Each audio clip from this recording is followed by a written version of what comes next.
Welcome to the Direct Farm Podcast, the weekly listen for farms selling direct. We'll talk about the 4 levers for farm success, which are quality, brand, price, and convenience. We'll hear from outside industry experts and producers like you to delight your customers, to save time, and to increase your direct farm sales and business. We're glad you're here. Welcome back, everyone. We are on our 3rd week of our 4-week recap from the 2020 Direct Farm Conference, and this week we're going to talk about price. We heard about quality from Paul Dorrance. We heard about brand from Nona Jones last week. This week we're going to talk about price with Paul Greive. He's the CEO of Pasture Bird, which is the largest pastured poultry producer in the U.S. He's a fantastic speaker and draws on his background not only as a farmer, but also as an accountant. I'll let him introduce himself and give you some challenges to the cost-plus pricing model. Here's Paul Greive's session, Pricing Your Products for Profit and Ease. Hey, thanks, guys. Definitely excited to be here. Definitely excited to talk about one of my favorite topics, something that I've really dug into over our career, pricing. I think pricing is one of the most important topics around selling farm products. It's often misunderstood. We've definitely learned a lot to share some of our hacks and secrets that we sort of developed over 8 years of doing this. So a little bit about me. Back in 2012, I was finishing up my time as an officer in the Marine Corps. During sniper training, I got hit by a tick that had Lyme and started to suffer a bunch of health issues, chronic inflammation, a lot of problems, and started around that time, 2007, hearing about paleo and the power of real food to kind of help us. And I started feeling a whole lot better just after 2 weeks of reducing inflammation in my body and eating healthy. From that experience, pretty much decided that I was all in. This is what I wanted to do. I wanted to make a change. I wanted to eat healthier. So I started to go into the store and really buying these free range and cage free and pasture raised products. Did that for about a year. I was all about it, living at the beach with my wife in Newport Beach and having a normal life now as a CPA after the military. But I got pretty disenchanted when I learned that free range chickens typically don't even go outside. Pasture raised was a term that had sort of been hijacked by corporate America. Organic could be factory farmed. And I was pretty bummed about the industry as a whole. And so at that time, myself and my family was joking around about getting some chickens for my in-laws' backyard. This is back in 2012. And my brother-in-law, Rob, sort of disappeared from the room, came back about 5 minutes later, and he said, "Hey, guys, I ordered 50 chicks. They're going to be here in 2 weeks." And instantly sort of said, "What are you talking about? Are you crazy? You know, we have no idea what we're doing," but picked up a copy of Pasture Poultry Profits. And so some of the stuff that I talk about today is actually coming from Pasture Poultry Profits and really thinking about this. It is a great lifestyle. I love being out there with my family and my kids, but at the end of the day, it's a business. And so pricing really does circle back to making sure this is a business, and there's nothing regenerative or sustainable about a company that's sort of losing money year over year, putting yourself in a deep debt. And so my goal with this is to keep everybody in this space. You know, I love this space and I want more people to be successful. So financial regenerative agriculture is just as important as regenerative ag in the soil. We run one of the largest pasture poultry productions in the world. We do about 10,000 birds a week right now. We wholesale to chefs and restaurants and butcher shops and corporate cafeteria. Well, we did do corporate cafeterias before they all shut down. We would sell to the Ubers and Googles and Snapchats of the world. And we do a lot of direct to consumer online as well. So we actually founded 2 companies. So back in 2012, we started with Primal Pastures. It's important to sort of note the goal with Primal Pastures has always been this very high-end premium direct-to-consumer, only certified organic, only soy-free meats. And so we've done chicken, lamb, beef, pork. We've even done wild-caught seafood. We've done some like value-add products like biodynamic coffee. But everything is very, very ultimate premium, high price, with a goal to serve the best food possible to the people in Southern California. That was awesome. And we love doing that business. We still have that business. It's a successful business. But around 2015, I personally started to get bummed that the products that we were producing were not something that we could have afforded kind of growing up. I didn't grow up with a lot of money. These products were so expensive. And I felt so strong about this regenerative agriculture movement and pasture poultry and nutrient density that my brothers and I basically said, man, we have to do something about the price on this because it's just not affordable or accessible for so many people. And so in 2015, we started PastureBird as really a mission to scale pasture-raised poultry into a national company, a national brand, and really bring it up to the volume where it becomes a lot more affordable and accessible. And so when we talk about the goals of those two companies are very, very different. Because of that, they have very different products. PastureBird's typically selling in a food service case, 40-pound case, 8 wogs or 12 wogs. That's whole chickens, where Primal Pastures typically selling in retail packs. So, single individually wrapped cryovac bird or parts like drumsticks or 1 pound packs of thighs. Primal Pastures is also an aggregation platform.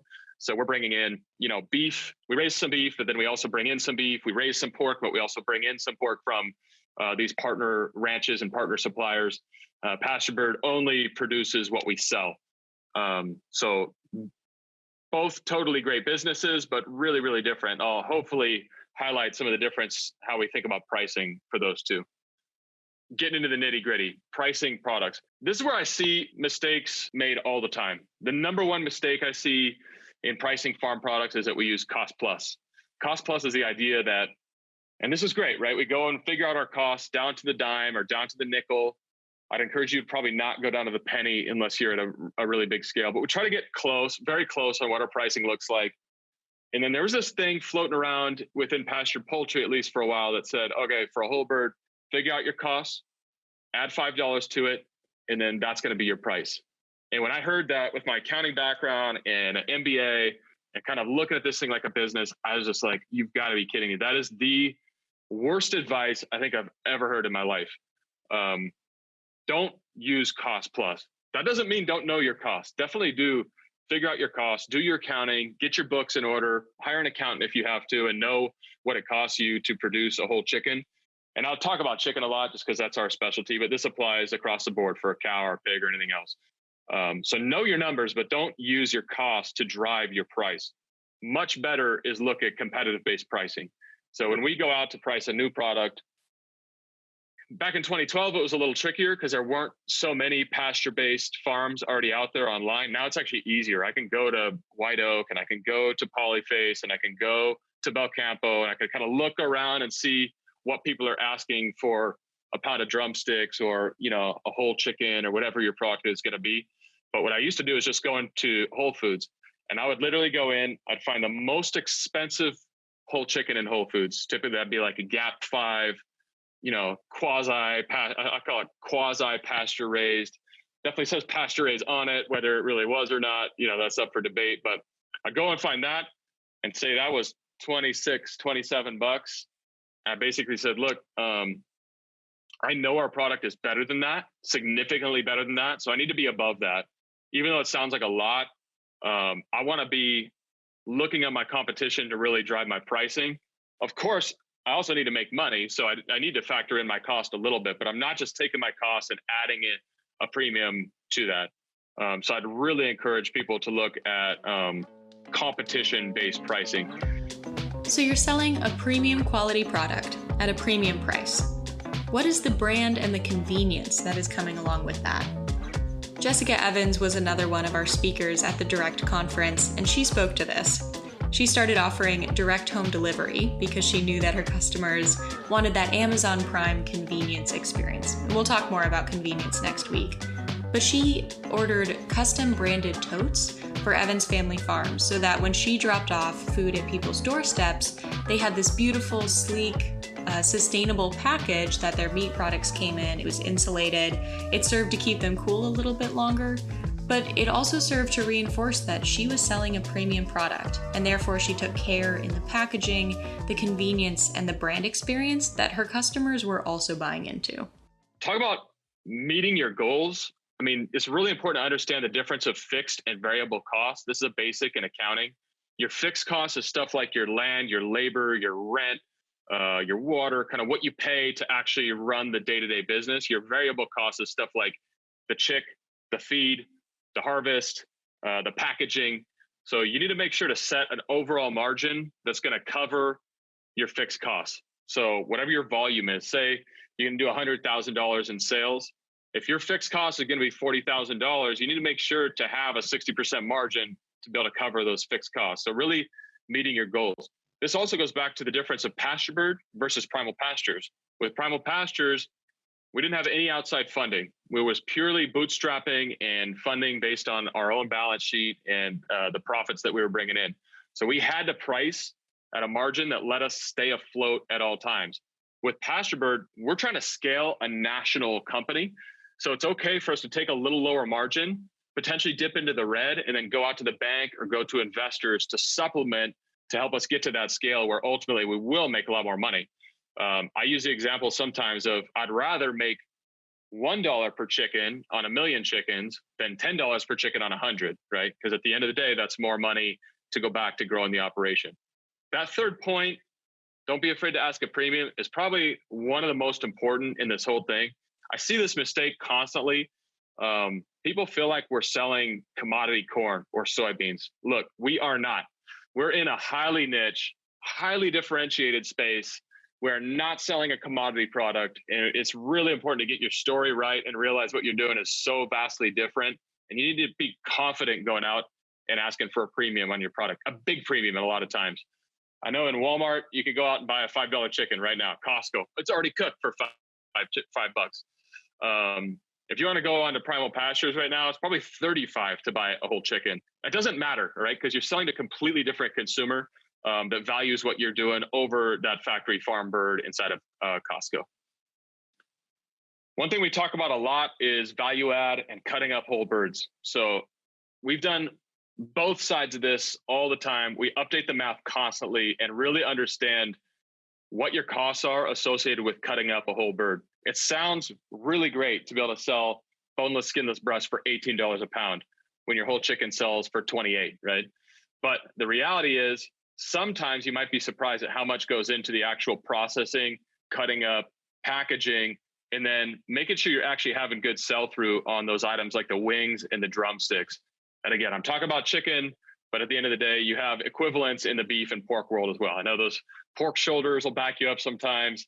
Those beef London broils, they'll back you up sometimes. So just because you're getting some great price on the boneless, skinless breast doesn't mean that you're necessarily selling through all of your other products and getting full price. That being said, we make a lot more money in our operation. We make a lot more money cutting the bird up than necessarily selling it whole. So make sure you're really looking at the math and doing the math constantly on whole birds versus cut ups. And same thing goes for beef or pork, taking bigger cuts or smaller cuts, ground beef. Make sure you're really doing the math on all those cut up products. I talk about this a lot, but there's 3 core products in my experience that the customer looks at that they really know the price over and over and they kind of understand it. Those 3 items are the whole chicken, a 1-pound pack of ground beef, and 1 dozen eggs.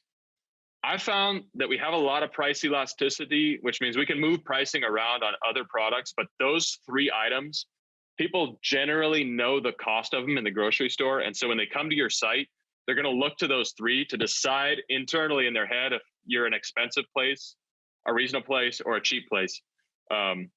We kind of fight to keep those 3 items within reason, and then we put more margin on any product other than those. But if somebody comes onto your site and they see a dozen eggs for $12 or $13, they're going to instantly kind of go, "Oh wow, that's a really expensive place."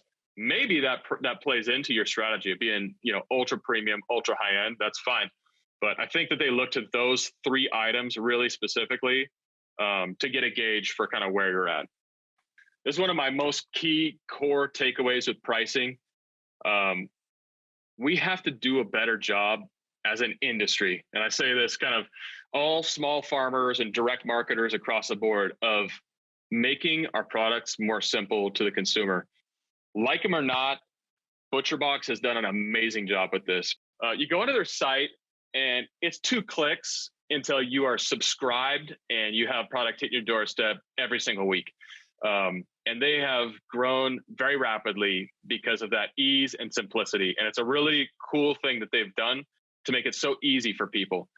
We started out with Primal Pastures, really focused on a la carte ordering individual cuts. So you could come on and order a 1 pound, approximately, we use buckets, but 1 pound or so, skirt steak. And then you could go buy a half a pound or so of, chicken livers, and you can buy 1 pound of ground beef. And we would go individually pack that and ship it and the whole thing. The more we go through this business, though, the more we understand the consumer doesn't even really want all those options. It's frankly overwhelming for them.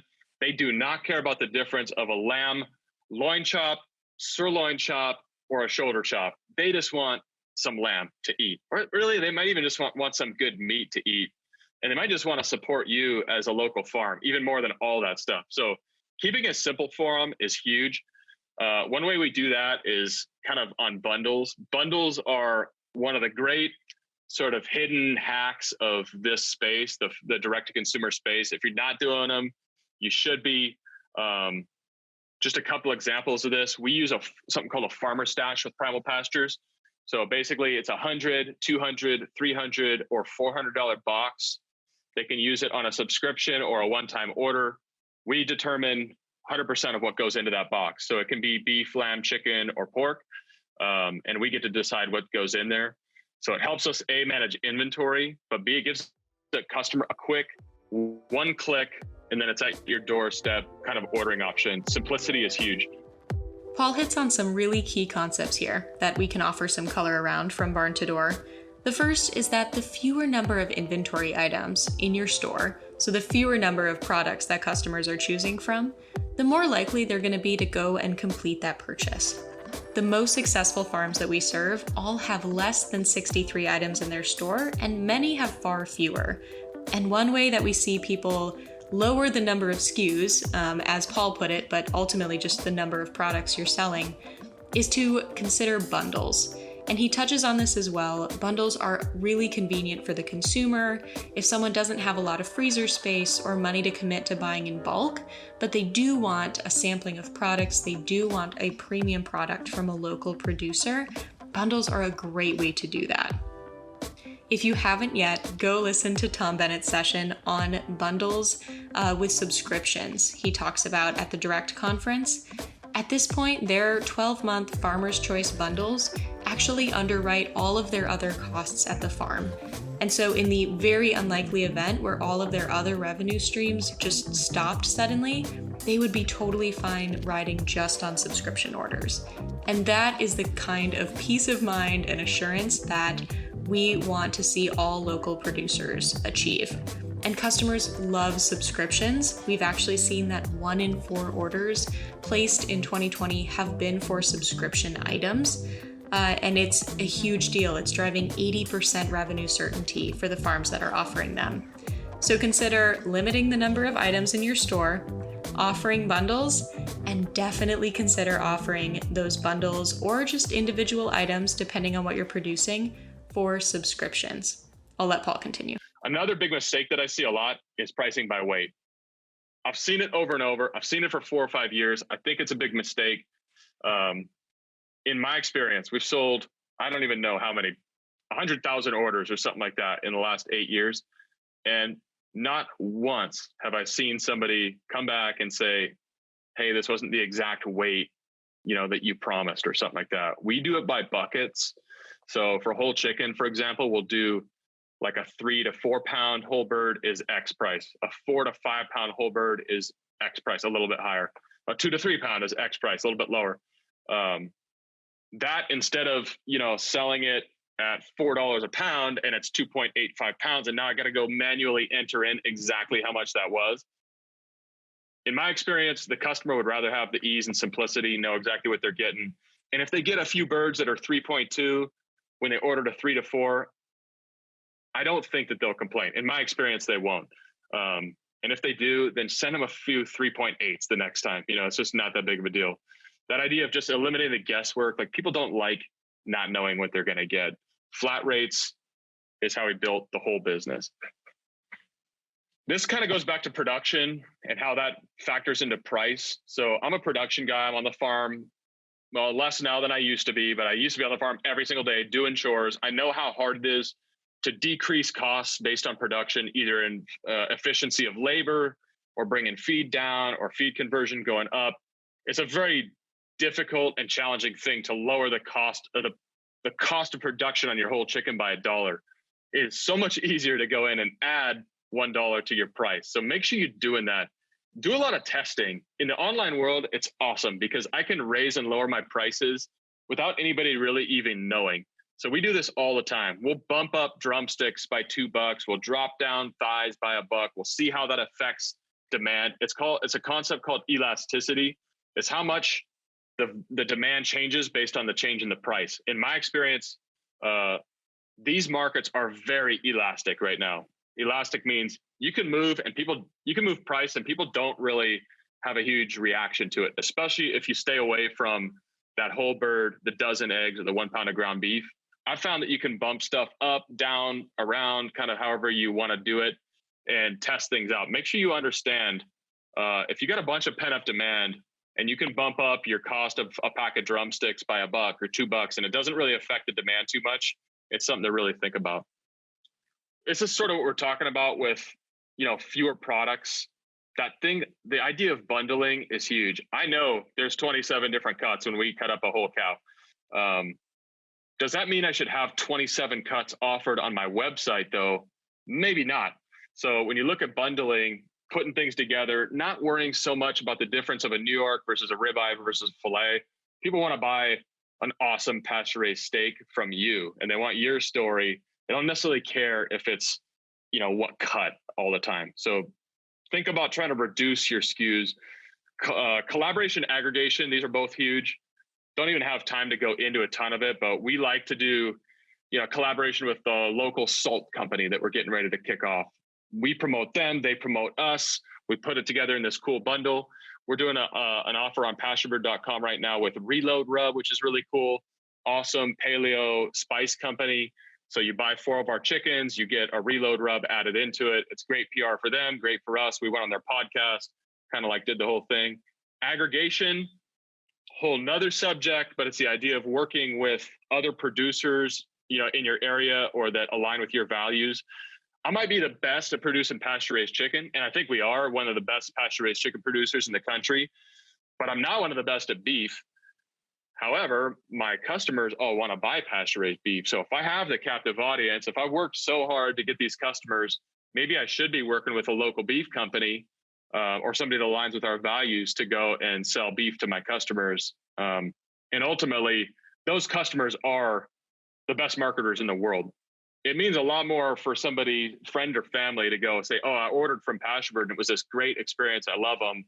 Than for them to read, even the best written ad that pops up on their Facebook feed. Just remember, we're not selling commodity products. Focus on value-added products. In a lot of ways, this just reminds me of a bone broth that we rolled out. Nobody else has an organic, pasture-raised, soy-free bone broth out there anywhere in the world with my story. And I got to make sure I price my products that way.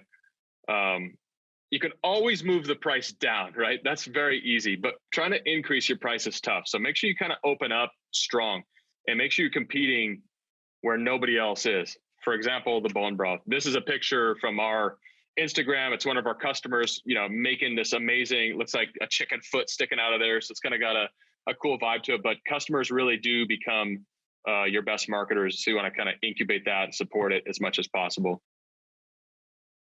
In summary, I encourage you guys to be wary of cost plus pricing. I know that it's sort of the run of the mill and it's how a lot of people do it, but I'd avoid it at all costs. Get your costs straight, know what it costs you to produce a product, but you want to look at the competition to really figure out where your pricing is at.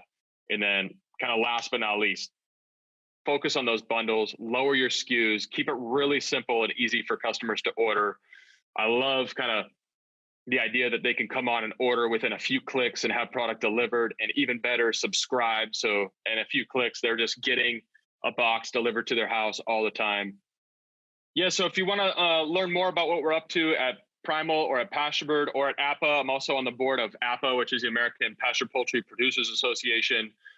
You can check us out anywhere on social, primalpastures.com, pasturebird.com, apppa.org. Also check out the new getrealchicken.com website. That's an APA-based project where we're looking to connect buyers and connect directly with farms. So you can check out getrealchicken.com too. Got a lot of cool videos on there and stuff. Hope to connect soon. And I hope kind of some of these tricks and hacks keep you guys as successful as possible for 2020 and beyond. Thanks for your time. It was great to have Paul join us for Direct 2020. He's clearly been really successful, and it was exciting to get to share some of the things that have worked so well for him with attendees and now with you as well. We'll finish our 4-week recap next week. We'll be talking about convenience with Karen Ha, who's a former Starbucks exec and current CEO of Joywell Foods. She's going to explain why convenience is the tipping point and how you meet customers where they're at. We're looking forward to it. Stay safe, stay strong. We'll talk to you next week.